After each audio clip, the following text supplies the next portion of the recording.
Hello বন্ধুরা, কেমন আছো তোমরা? তোমাদের সকলকে জানাই সুপ্রভাত। আর আজ হলো সোমবার, এখন সকাল 9টা বাজে। আমি আমার আজকের ব্লগ এই সময় থেকে শুরু করছি। বন্ধুরা, তোমরা কিন্তু আমার সাথে থাকবে, পাশে থাকবে। তোমাদের সঙ্গে আমার সারাদিন অনেক গল্প হবে। আর এদিকে দেখো, আমার সমস্ত জামা কাপড় গোছানো হয়ে গেছে। এগুলো এখন জায়গায় জিনিস জায়গায় রাখবো। আজকে পুরো উপরটা ডাস্টিং করবো ভেবেছি। জানোই তো, সোমবার মানে আমার কোনোরকম কোনো টিফিন করার ব্যাপার থাকে না, ঝামেলা থাকে না আর কি টিফিনের। তো সকালে খানিকটা সময় পেয়েছি, তো উপরটা ডাস্টিং করি। তারপর রান্না বান্না, পুজো, তারপর যেমন যেমন কাজ এগোবে তোমাদের সঙ্গে তেমন তেমন গল্প করব। এখন কাজে হাত দিই। যে জামা কাপড়গুলো ভাঁজ করেছি, জায়গার জিনিস জায়গায় রাখি।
এইটা দাঁড়ো, অন্ধকার লাগছে।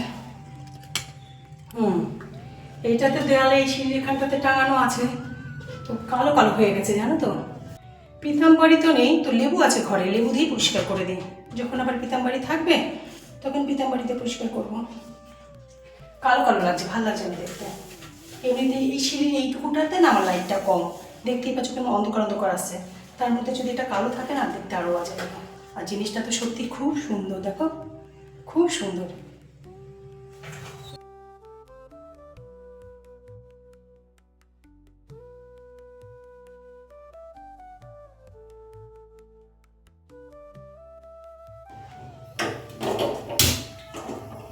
বেশ বেলা হয়ে গেছে, উপরটা গুছিয়ে পরিষ্কার করতে করতে অনেকটাই বেলা হয়ে গেছে, তাই ভাত আর ডাল বসিয়ে দিলাম। দিয়ে এবার লেবু দিয়ে ওটা পরিষ্কার করব।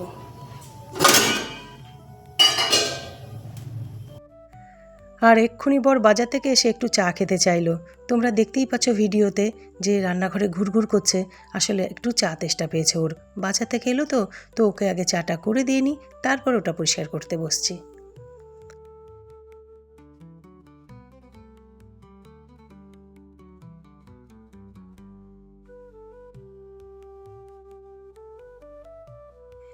এটার যেন তো একটা নাম আছে, যেটা আমি এই মুহূর্তে একদমই ভুলে গেছি।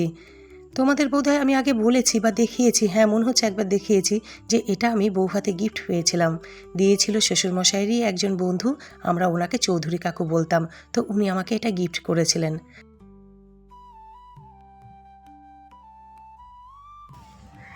দেখো বেশ চকচকে হয়েছে।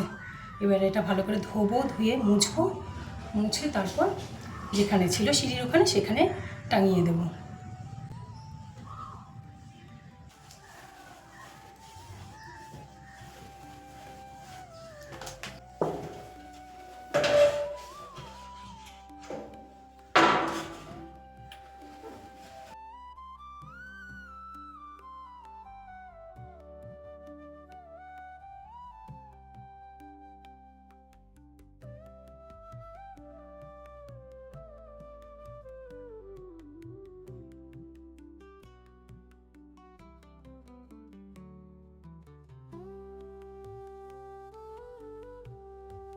আমার যত গরম লাগছে না, ঘেমে একদম অস্থির হয়ে গেলাম।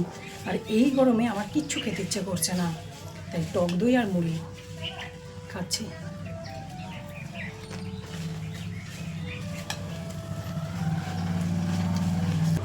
শান্তি হলো এটাকে, অন্য কিচ্ছু খেতে ইচ্ছে করছিল না।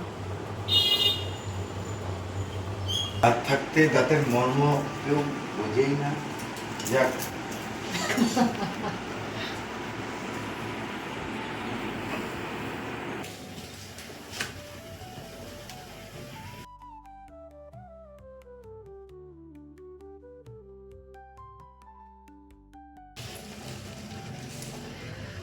আজ যেহেতু সোমবার, তো বর্ত বাজারে গেছিল। আর জানো তো একদমই মাছ মাংস আনতে দিইনি, কারণ এই কটা দিন এত পরপর খাওয়া হলো না। আজকে ডিমের ঝোল করব, তার সাথে শাক, পোস্ত এইসব করব। মাছ আনতে না করলাম, যে যখন লাগবে তখন বা যেদিন ইচ্ছে করবে, এক দুদিন একটুখানি এরকম নিরামিষ খাই। যেদিন ইচ্ছে করবে সেদিন তো এই তো দুয়ারে বাজারে কত মাছ ওঠে, নিয়ে চলে আসবে। কিন্তু থাক এক দুদিন। বর আজকে বাজার থেকে ঝিঙেগুলো এত ভালো এনেছে না, আর একদম কচি। যখনই আমি বাজারের ব্যাগে ঝিঙে দেখেছি না, তখনই ঠিক করে নিয়েছি যে আজকে ডালের সাথে কোনো রকম ভাজাভাজি করব না, করব ঝিঙে আলু পোস্ত। আর এদিকে দেখো আমার ভাত হয়ে গেছে, ডাল সিদ্ধও হয়ে গেছে। আর ডালে না আজকে কোনো রকম পেঁয়াজ ফোড়ন দিইনি, তার কারণ পালং শাকে পেঁয়াজ যাবে, ডিমেতেও পেঁয়াজ যাবে, আবার ডালে পেঁয়াজ, এত পেঁয়াজ পেঁয়াজ বর খেতেও চাইবে না, আর তাছাড়া আমারও ভাল লাগবে না। তাই জন্য ডাল আজকে রাঁধুনি শুকনো লঙ্কা, তেজপাতা, টমেটো ফোড়ন দিয়ে করেছি। এইভাবেও না মুসুরি ডাল খুব ভাল লাগে খেতে।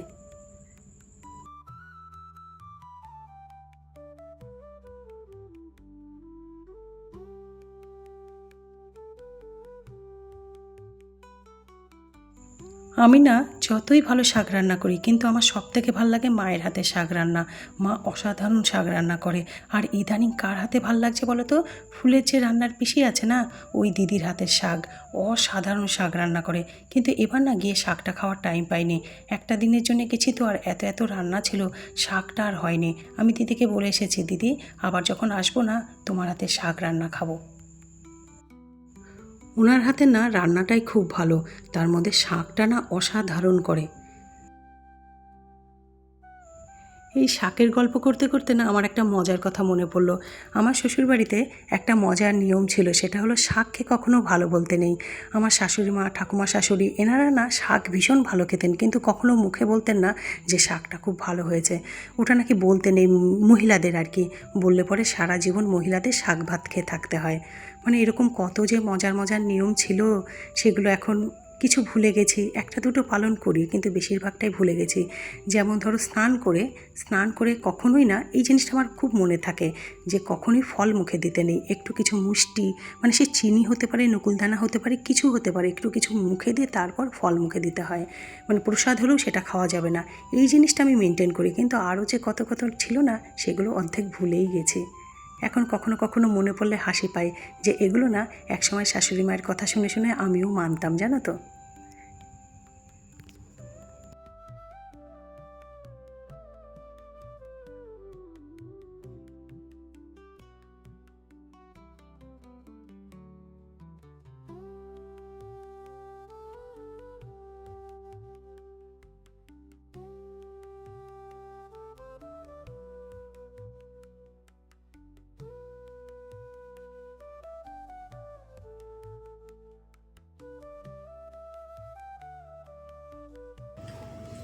ডিমের ঝোলটা হতে থাকুক, ততক্ষণ আমি রান্নাঘরটা এই দিকটা পরিষ্কার করতে থাকি, কারণ বেলা হয়ে গেছে, আমার স্নান করতে হবে, পুজো করতে হবে, খেতে দিতে হবে।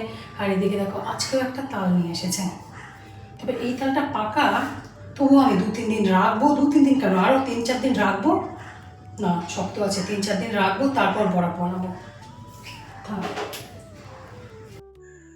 আগের বারটা ওই কাঁচা তাল গোলাতে গিয়ে আমার যা অবস্থা হয়েছিল না, এবার আমি সেই ভুল করব না। আগে তালটাকে ভালো করে পাকতে দেবো, তারপর তালের বড়া করব। আর এদিকে দেখো আমার ডিমের ঝোল রান্না হয়ে গেছে, আর ঝোলটা কত টকটকে করে করেছে, কিন্তু এই টকটকে ঝোলটা না আজকে একটু নুন বেশি হয়ে গেছে, বুঝতে পারিনি আর কি, যা হয় এক একদিন।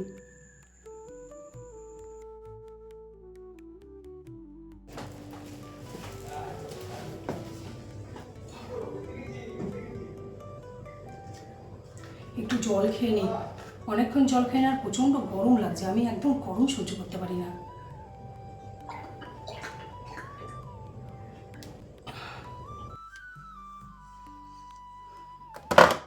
স্নান হয়ে গেছে, আর আমি দেখো আজকে এই লাল কুর্তিটা পরেছি, অনেকদিন পর পরলাম।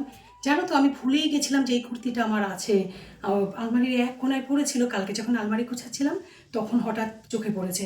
আর কিছুদিন আগে জানো তো, অনুশ্রী, মানে আমরা একই গ্রুপে রঞ্জনাদির ওখানে নাচি, তো তার একটা প্রোগ্রামে না আমার এরকম একটা লাল কুর্তি চেয়েছিল, সাইড কাটা, এরকম সাইড কাটাই, যে এরকম সাইড কাটা, তো এরকম চেয়েছিল। আর তখন আমি বললাম কি, না রে মা, আমার কাছে তো নেই, আমার কাছে ফ্রক আছে, ফ্রক লাল কুর্তি আছে সুতির, তো ওটা যদি হয়তো ওটা নিতে পারিস। তো ওর হবে না, ওর সাইড কাটাই দরকার, তো কোথাও হয়তো ম্যানেজ করেছে বা কিনে নিয়েছে। আমরা জানো তো এরকম করে থাকি, আমারও যদি কিছু না থাকে আমি কার কোনো বন্ধুর কাছ থেকে বা নাচে যারা তাদের কাছ থেকে নিয়ে নিই। তো একটা নাচের জন্য তো আর একটা ড্রেস কেনা যায় না, তো আমরা এরকম ম্যানেজ করি। মেয়েটা চাইলো, আর আমার কালকে এত খারাপ লাগছে যে মা আমার কাছে তো এটা ছিল, আমি দিতেই পারিনি, আমি একদম ভুলেই গেছি জানো তো, একদম। আর হ্যাঁ, তোমাদেরকে একটা জিনিস দেখাই, কালকে সীমার কাছ থেকে যে আংটিটা কিনেছি সেটা তোমাদেরকে দেখানো হয়নি, দাঁড়াও, এই দেখো, গণেশ ঠাকুরের মুকালা আংটি, দাঁড়াও পরে দেখাই, কোয়ালিটিটা যথেষ্ট ভালো, 140 টাকা দাম নিয়েছে, কিন্তু কোয়ালিটি একদম সলিড। এই দেখো, 3টে আঙুল পুরো কভার করছে, এতটাই বড় আংটি। আমার না এত বড় আংটি খুব কম আছে, একাত্রা আছে, সেরকম নেই, এটা আবার কিনে নিলাম। ভাল লাগছে না বলো? যদি এটা ফুলের পছন্দ হয় তো ফুলকে দিয়ে দেবো, আর নইলে আমার থাকবে।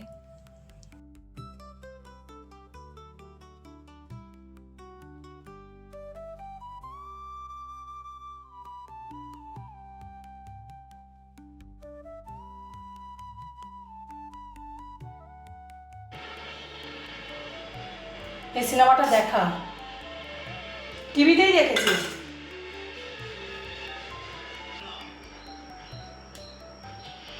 বড়ের লাঞ্চ থালি রেডি, কলমি শাক, এখানে পেঁয়াজ কেটে দিয়েছি, লেবু কেটে দিয়েছি, গরম গরম ভাত, ডাল, মুসুরির ডাল, আলু ঝিঙে পোস্ত,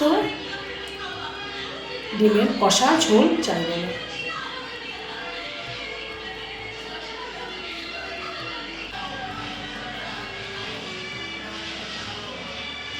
সিনেমা চলছে অর্জুন পণ্ডিত, এই সিনেমাটা না অনেক আগে দেখেছি, তবে হ্যাঁ ঘরে দেখেছি টিভিতে, হলে তো উনি কোনোদিন যান না, কোথাও জানিনি তেমন, তো কাজেই হলে তো দেখা হয়নি, ঘরেই দেখেছি, দুজনেই দেখেছি, তবে ঘরে দেখেছি। বাবা, সিনেমা হলের মতো সিনেমা চলছে, আর এদিকে খাওয়া দাওয়া চলছে।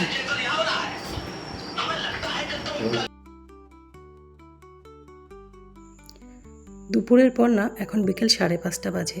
আমি কিছুদিন আগে পাম্পের ঘরে কিছু বিনোদকে দিয়ে মাটি উঠিয়ে রেখেছিলাম। এবার এই যে লালু ভুলু আছে না, লালু ভুলু তেমন কিছু করে নাই, তার 2 গার্লফ্রেন্ড জুটেছে না, এরা কী করে বলো তো, বস্তাগুলোকে না ছিঁড়তে থাকে, মাটিগুলোকে ছড়াতে থাকে। তো এখন তো বৃষ্টিটা একটু কম হয়েছে, তাই জন্য এই যে টবগুলো আমি নতুন বানিয়েছি তার মধ্যে দেখো অর্ধেক করে করে মাটিগুলো ভরে রাখছি। এরপর একটু না সার জোগাড় করার অপেক্ষায়, তারপরে আমি যেটাতে যে গাছ লাগানোর সবগুলোতে সেই গাছ লাগিয়ে দেবো। আজকের মতো না এইটুকুই থাকুক, আর যেটুকু বাকি আছে সামান্য কাজ সেটা আগামীকাল করবো সকালের দিকে। এই বোকা দিচ্ছে, ঘরে রয়েছে না, এত সন্ধে লেগে গেছে, আমার ঠাকুর ঘরে যেতে হবে, দেরি হচ্ছে, আর দ্বিতীয়ত বোকাও দিচ্ছে।